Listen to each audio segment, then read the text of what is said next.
Hi everybody, this is my first video posted this year. Therefore, let me wish you all a very happy new year.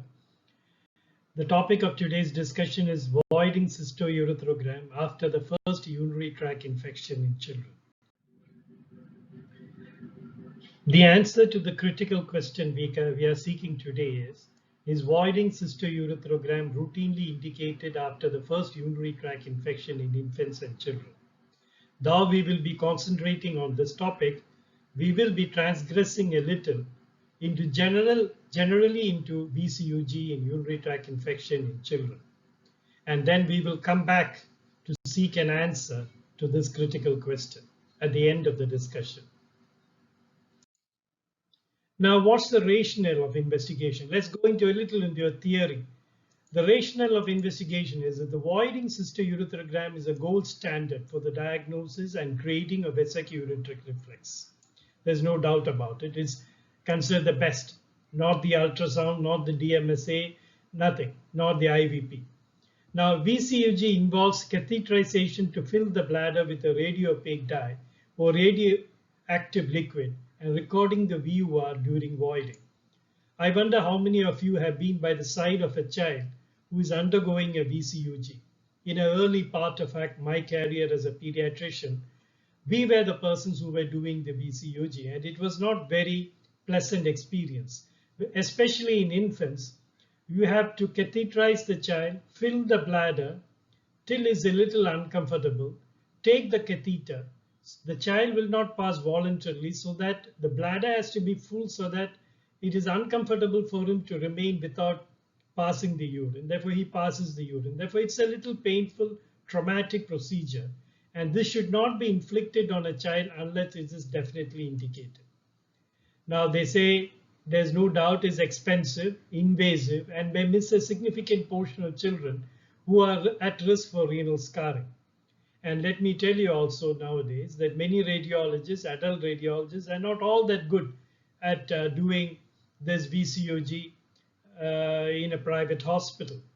In a teaching institutions, I am sure that this must be a very routine procedure, and probably the pediatrician is also involved, and therefore everything goes on smoothly, but not in most of the diagnostic centers, private centers outside. Therefore, the child has a very distressing time many times, and many times the reporting is also not very correct. And there is a question of radiation exposure, and which depends on the technique and equipment. Therefore, the evolving concept of this is how did this vesicular reflex become so important for diagnosis, and how did this VCUG become such an important investigation? Now, in early 1970, the concept was that vesicular reflex leads on to pyelonephritis and renal scarring, and this leads on to renal failure. No doubt, renal failure was a major problem in 1990s, which the medical world faced, and to prevent it is something. If you can prevent it, is nothing like that. And nearly 25% of cases of renal failure, the cause was never known. Now, therefore, they thought that if you can diagnose the vesicular reflex by voiding cystourethrogram and give continuous antibiotic prophylaxis, then you can, or you in severe cases do a surgical correction for the vesicular reflex. You can prevent the onset of scarring and renal failure. Now, that's how this concept of doing VCUG became very important even after the first UTI. And continuous antibiotic prophylaxis was the treatment of choice for many patients even after the first UTI. Now, certain things have changed. People have started questioning, or really it is almost established now, the relationship between vesicular reflex and pyelonephritis and renal scarring. I will come to that in the subsequent slides with the proof from the publication. And the role of the continuous antibiotic prophylaxis is very much questioned. In many of our presentations, in the videos by the IAP, CMEs by the IAP, they say it is very controversial. Actually, there is no controversy. Now there is almost evidence that it is not a very good practice to do. In fact, it does more harm than good. Now the present evidence has moved from what we have seen. Nowadays it's said that VUR does not lead to increased recurrence rate of UTI. Yes, you are hearing correctly. The present evidence is that VUR does not lead to increased recurrence rate of UTI, especially in those with VUR grade 1 to 3. Recurrences of grade 4 and 5 seem to follow the same pattern, although the evidence is not conclusive. If that is not enough, it goes on to say that the VUR as a risk factor for APN has not been confirmed, but the limited available evidence suggests that VUR does not predispose to APN. APN means acute pyelonephritis. Now, you might think that different journals say different things. These are all very controversial statements. Actually, this is from a very reputed journal, Pediatric Nephrology, which came in 2018. And it is heading is primary vesicular reflex. What have we learned from the recent published randomized controlled trials? Therefore, this is what they have come to from after looking into multiple randomized controlled trial on this particular topic. And they go on to say that there is no evidence that VUR increases the incidence of renal scars and UTI with non-dilating VUR. Grade 1, 2, and 3 are considered, the pelvis is not dilated, therefore they are called non-dilating VUR. And there's no evidence, they say, that it increases the incidence of renal scar. This might be very difficult for many of the present practicing pediatricians to believe. The available data on grade 4 and 5 do not allow any conclusion, and new studies are needed to resolve this issue. Even at 5, whether they lead on to renal scars is a doubtful thing according to them. Now I am putting up the reference very clearly. It is primary vesicular reflex. What have we learned from recently published randomized controlled trials, again from the Pediatric Nephrology article.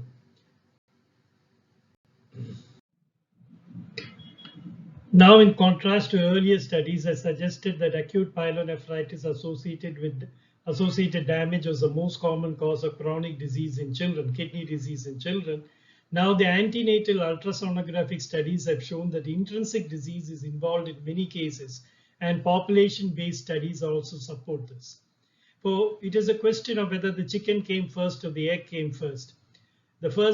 It is actually these children, many of the patients whom you are seeing as scarred kidneys are actually renal dysplasias, born with less nephrons. And therefore, these have been proved by antenatal ultrasonography as well as population-based studies.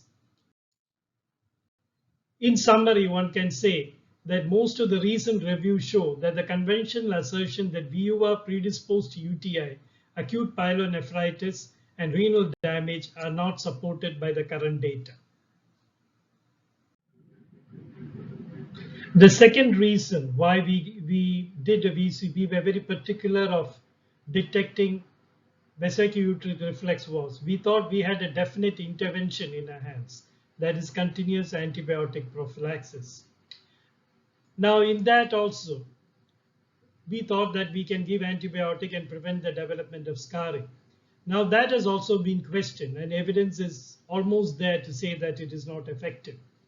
Even the randomized intervention for children with vesicular reflex, the RVUR study, which showed antimicrobial prophylaxis was associated with a substantial reduced risk of recurrence, needed 5,840 doses to prevent a single UTI.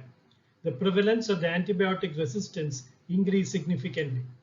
The best study done, randomized controlled trial, which came around about 2014 or 2015, is called the REVORT study. But even it almost showed that if you give continuous antibiotics, it will decrease the recurrence by almost 50%. But it required almost 5,840 doses to prevent a single UTI. And the antibiotic resistance increased substantially. Therefore, there seems to be a consensus now in children with normal urinary tract or non-dilating VUR, that's grade up to 3, do not benefit from prophylaxis. Even if prophylaxis is effective, there is increasing doubt that recurrent UTI in children with normal kidney lead to long-term sequelae even when such infection results in renal scarring. These are all come about in very well-known journals as late as 2018 and 19, and some in 2015. Therefore, the above evidences and the risk of antimicrobial resistance, including multi-drug resistance, and most important, non-compliance in CAP guide the multiple international practice recommendation, which also differs in some issues. Now, what I want to tell you is, other than the drug resistance, the other point is non-compliance. Even in research settings, only about 30% of the patients will take month after month, year after year, antibiotics to prevent urinary tract infection. And in real practice, even in the Western world, the compliance is only about 5% when you cross the 1-year limit. The American Academy of Pediatrics in 2011, which they reaffirmed in 2016, states that now it is well accepted now that prophylactic antimicrobials following the first febrile UTI in children 2 to 24 months is not recommended. This is very clear in this matter. It states this. And the NICE guideline, which is the other international guideline which many of us read, antibiotic prophylaxis should not be routinely recommended in infants and children following the first UTI. Now, they revised in 2011 the Indian Society of Pediatric Nephrology guidelines, which they revised, and states very clearly that antibiotic prophylaxis should be given in grade 1 and 2 VUR up to the age of 1 year, below 1 year, and restart antibiotic prophylaxis if breakthrough febrile UTI occurs. And of course, they advise in grade 3 and grade 5 to 5 also, prophylaxis up to 5 years of age. Now, this is not in tune with the evidences which has accumulated subsequently. And we were told that this will be revised. But that doesn't seem to be happening. And they seem to be holding on to their previous advice that antibiotic prophylaxis should be given to all children below 1 year, even after the first UTI, if they have even a grade 1 or grade 2 reflex. But this is not in tune with evidence, and this is not in tune with any of the international guidelines. And it is high time that they revise this advice. Therefore, summarizing, one might say that children who develop, the present concept is children who develop a UTI can be divided into 2 groups. The first, which comprises most children and their subjects of recent clinical trials, are those with low-grade VUR, grade 1 to 3, or no VUR, and no or minimal kidney scarring at the time of UTI diagnosis. This is the majority of the patient. The evidence suggests that only 5 to 30% of these children go on to develop a second UTI. Vanishingly small percentage of them develop renal scarring of any clinical significance, and continuous antibiotic prophylaxis has little, if any, effect on their clinical outcome. The second group of children, which represents the minority with the first UTI, consists of those with high-grade VUR, grade 5 to grade 4 and 5, more extensive kidney scarring at baseline, and a preponderance to multiple breakthrough urinary tract infection. These children are at the highest risk of suffering clinically significant renal injury, but because there are so few of them, they are not well represented in recent clinical trials, and thus there is considerable uncertainty what, if any, therapy can effectively protect them from long-term renal insufficiency.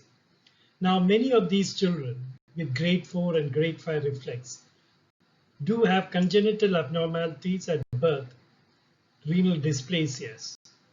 They are born with nephrons, and whatever you do, you can't add nephrons with your treatment.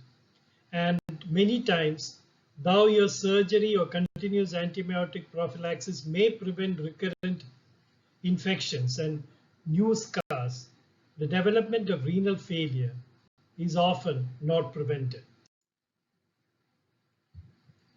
And for these children with grade 3 and grade to grade 5 reflex, who have a much higher rate of reinfection, that is 28 to 37%, prophylaxis would seem appropriate, particularly in girls. Now, grade 1 and 2 you don't give. Grade 3 to 5, especially in girls, there is some evidence to give prophylactic antibiotic. Though it may not prevent the onset of renal failure, it may prevent recurrent infection. This has been shown from a small Swedish study, which showed that continuous antibiotic prophylaxis prevent renal scarring in girls but not in boys. But actually the study was not well powered, and due to lack of other studies, this has got stuck. But in practice, really, most of the children with grade 3 to grade 5 reflex, boys and girls, are normally given prophylactic antibiotic. Now, the changing perceptions regarding the role of vesicular reflex in renal scarring and renal failure, and the impact of continuous antibiotic prophylaxis has had its toll on the recommendations of the recent guidelines. Now, both the pediatrics, American Academy of Pediatrics, and NICE guidelines now states, therefore, up to a few years ago, VCUG was indicated after the first febrile urinary tract infection, regardless of the severity of involvement and whether there was a VUR or not.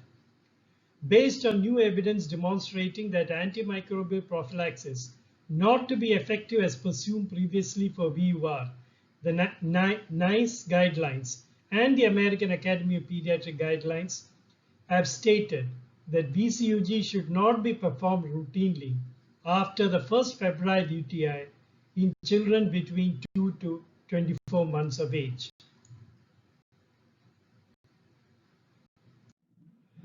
This was definitely a huge change from the previous recommendations, and not many people were comfortable with that, including the American Urological Society was not at all happy with this.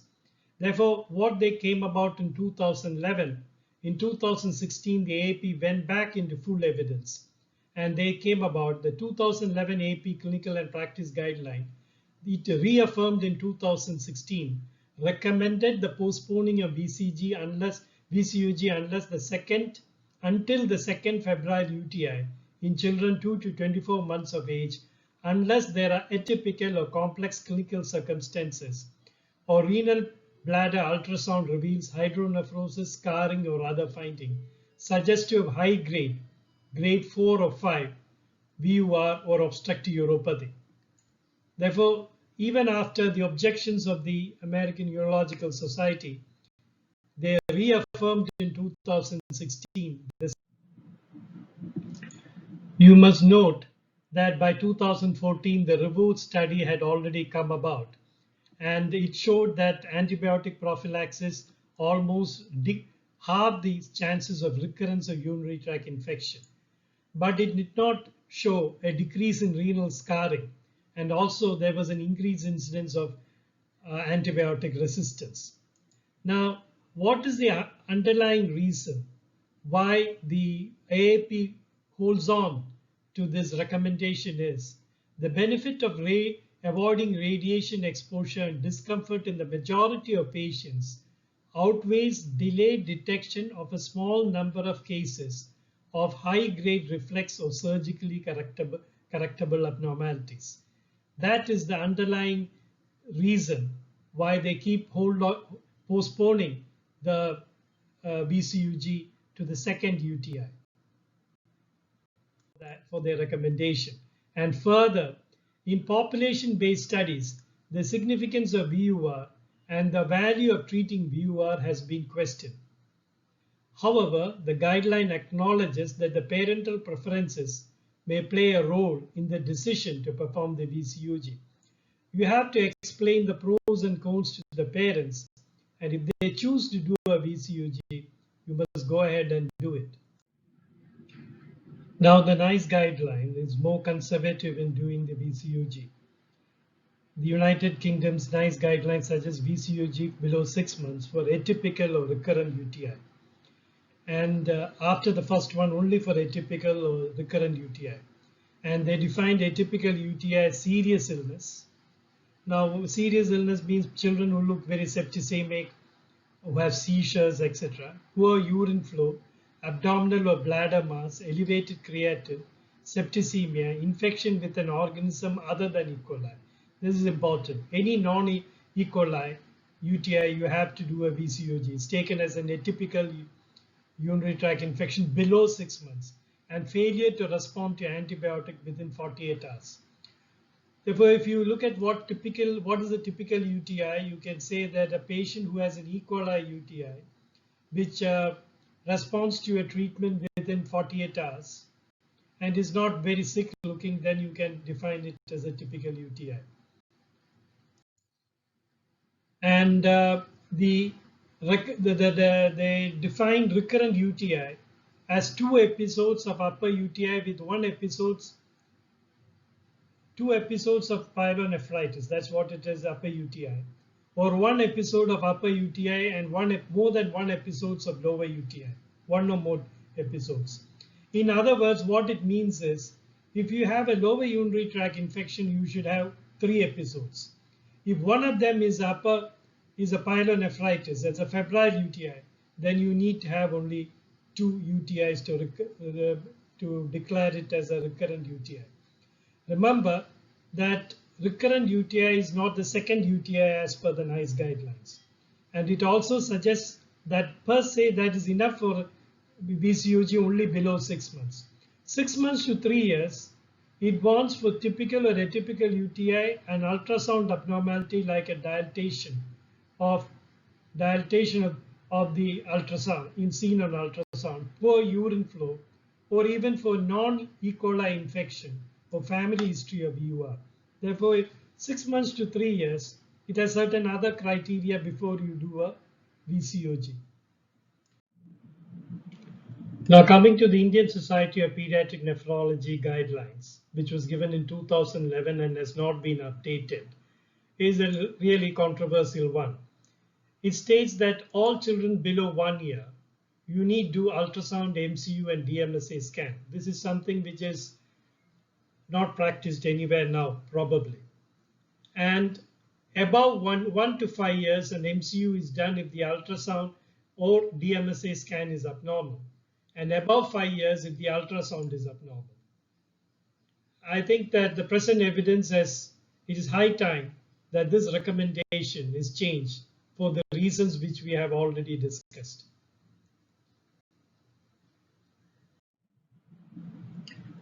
Now, there are some subtle changes in what up-to-date also states. Normally, it reflects what the American Academy of Pediatric guidelines are. But here it says when there is a combination of first febrile UTI, when there's a combination of more than 39 degrees centigrade and a pathogen other than E. coli or poor growth or hypertension, then you have to do a MCOG. This gives some importance to the temperature. I don't know how just a temperature above 39 becomes significant, but then it states that a pathogen other than E. coli should be present. Now, the startling difference, of course, is with the contrast to what the urologists have to say.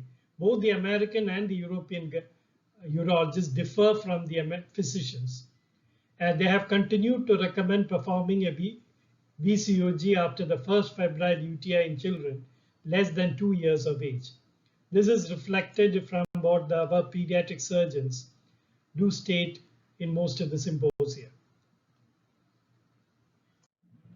Now it's not the topic of discussion. I would like to stay in passing. There is a change in the timing of VCOG also.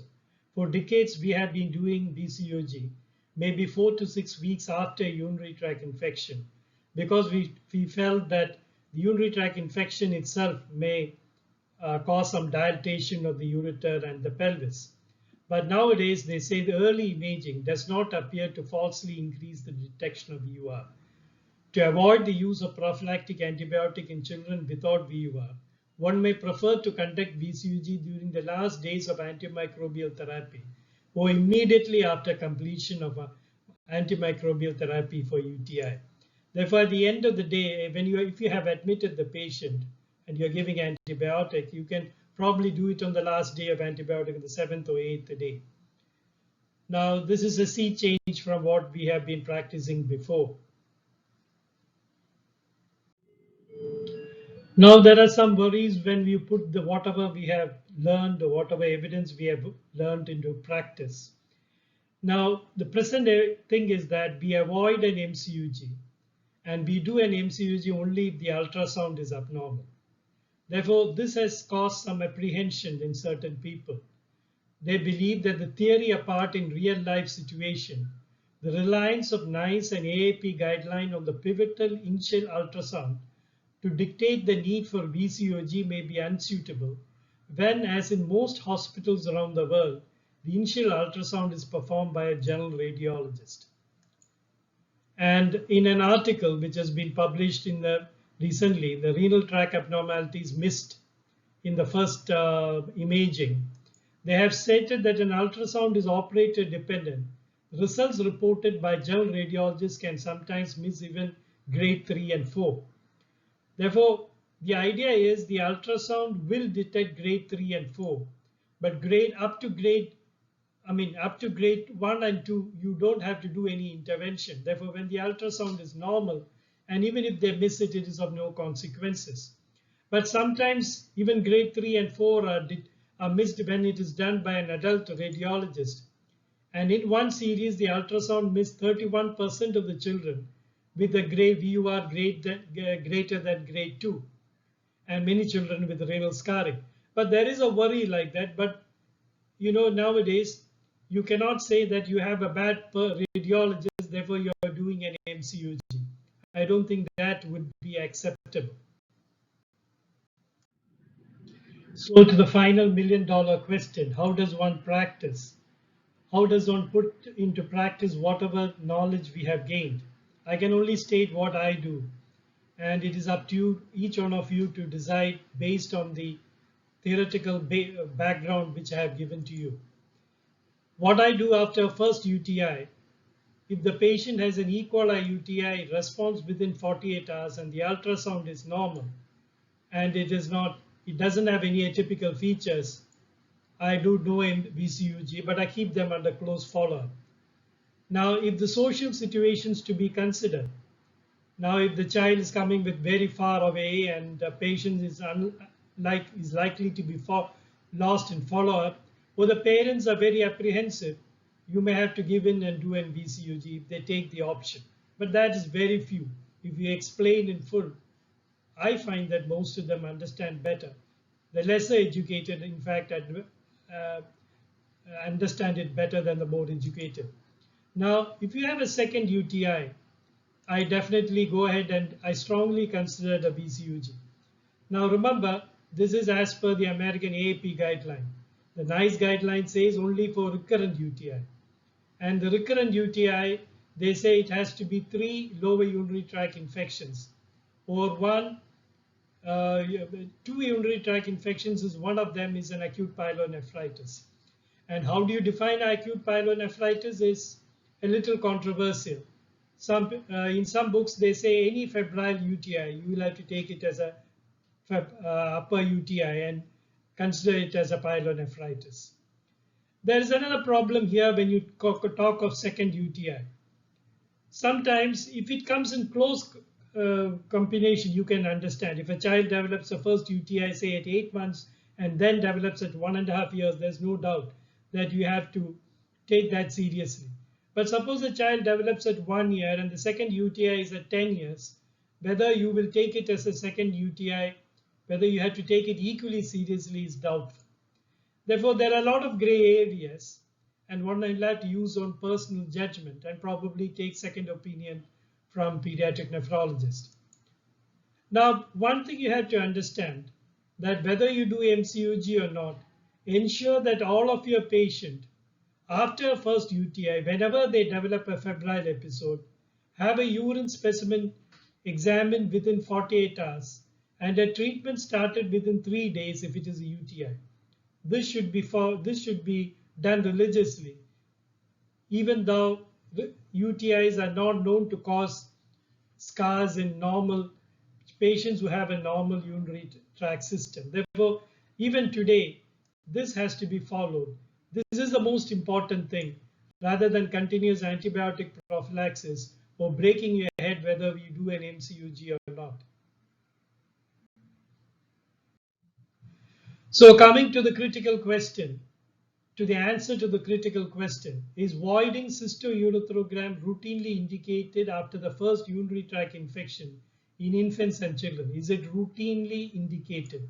The answer to that is definitely no. In a typical UTI, it is not indicated. When the UTI is an E. coli UTI, with the ultrasound is normal and it responds to your treatment, that means the child becomes febrile within 48 hours. There's no need to do a VCUG. With this, we come to the end of today's presentation. Before I sign off, let me tell you that I am Dr. A. Padmanabhan. I regularly blog on wordpresses.com, the address of which I have given below. I also give you the link to the other videos, pediatric videos, which I put up in YouTube. If you have time, please look them up and give me your opinion. Thank you and goodbye till we meet next time.